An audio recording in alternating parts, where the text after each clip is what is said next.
வார்த்தை தேவையில்லை வாழும் காலம் வரை பாவை பாவை மொழி பேசுமே.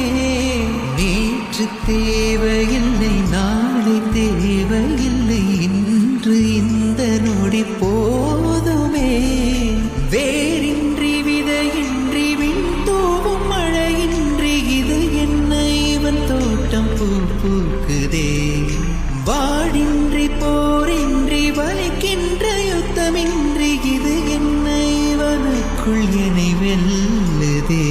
இதயம் முழுதும் இருக்கும் இந்த தயக்கம் எங்கு கொண்டு நிறுத்தும். இதை அறிய எங்கு கிடைக்கும் விளக்கம்? அது கிடைத்தால் சொல்ல வேண்டும் எனக்கும். பூந்தாளிரே